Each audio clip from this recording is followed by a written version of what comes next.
جب سے پہلگام کا واقعہ ہوا ہے 22 اپریل سے آنورڈ پاکستان کے اندر برادر پوری دنیا میں ایک سٹوری جو سب سے زیادہ انڈر ڈسکشن ہے وہ یہی ہے کہ واٹ نیکسٹ، اب آگے کیا ہوگا. سیز فائر موجود ہے دونوں اطراف سے. یہ اچھی خبر ہے کہ سیز فائر کو قائم رکھنے کے لیے مثبت اقدامات لیے جا رہے ہیں.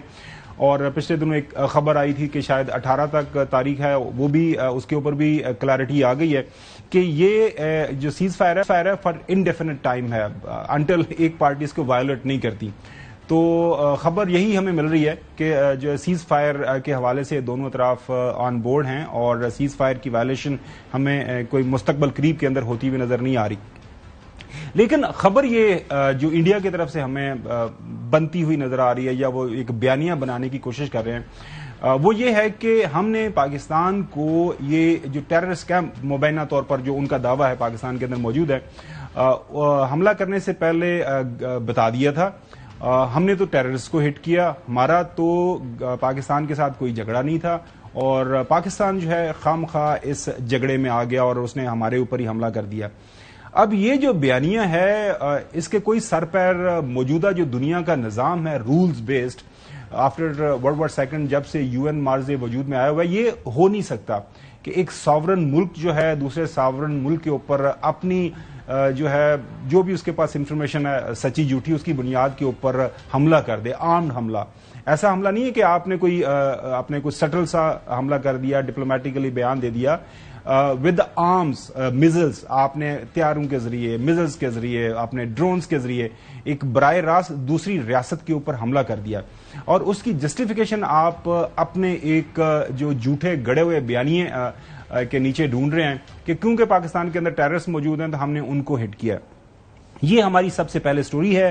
ہم نے دعوت دی ہے انتہائی ایکسپیرینسڈ مسعود خالد صاحب کو، لاسٹ پوسٹنگ ان کی چائنا میں تھی اور موجودہ جو حالات و واقعات ڈیولپ ہو رہے ہیں اس میں چائنا کی اہمیت بہت زیادہ بڑھ گئی ہے. خاص طور پر ظاہر ہے جو ویپنز ہم نے استعمال کیے چائنا کی تو بلے بلے ہو گئی.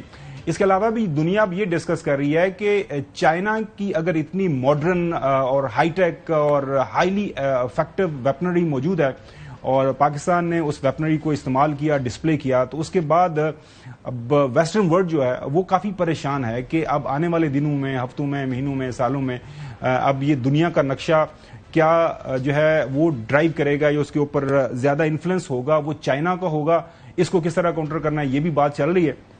بیک ٹو دا اسٹوری ناظرین، جب UN دوسری جنگ عظیم کے بعد بنی تو UN کا جو آرٹیکل 51 ہے وہ بہت واضح طور پر یہ کہتا ہے کہ کسی بھی ساورن ملک کو دوسرے بھی ساورن ملک کے اوپر حملہ کرنے کی بالکل کوئی اجازت نہیں ہے. چیپٹر ناظرین آپ دیکھ رہے ہیں 7 action with respect to the threat for to the peace, breaches of the peace and acts of aggression. نیچے جو آرٹیکل 51 ہے ناظرین وہ آپ کو پڑھ کے سنا دیتے ہیں. Nothing in the present charter shall impair the inherent right of individual or collective self-defense if any armed attack occurs against a member of the United Nations until the Security Council has taken measures necessary to maintain international peace and security. Measures taken by members in the exercise of this right of self-defense shall be immediately reported to the Security Council and shall not in any way affect the authority and responsibility of the Security Council under the present charter to take at any time such action as it deems necessary in order to maintain or restore international peace and security. عام فہم ہے ناظرین یہ جو article یہ کہتا ہے کہ ایک ریاست کو یہ حق نہیں ہے کہ دوسری ریاست کے اوپر حملہ کرے until unless سیکیورٹی کونسل جس کے پرماننٹ جو 5 ممبر ہیں اور اس کے علاوہ جو نان پرماننٹ ممبرز ہوتے ہیں 10 ہوتے ہیں، ٹوٹل 15 ممبرز کے اوپر اس کا جو ہے مشتمل ہے.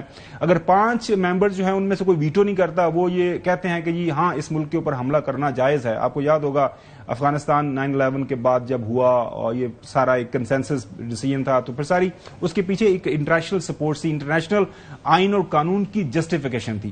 لہٰذا اس جسٹیفیکیشن کے بغیر ایک ریاست دوسرے ریاست کے اوپر حملہ کر نہیں سکتی. تو اگر کرے گی تو اس ریاست کے پاس یہ پورا رائٹ ہوگا جو ہے حملہ کرنے کا، اس کو اس حملے کا جواب دینے کے لیے. سب سے پہلے ناظرین آپ کو سناتے ہیں Narendra Modi prime minister India کہ وہ کیا کہہ رہے ہیں کہ ہم نے کیا کیا اور پاکستان نے ہمارے ساتھ کیا کر دیا.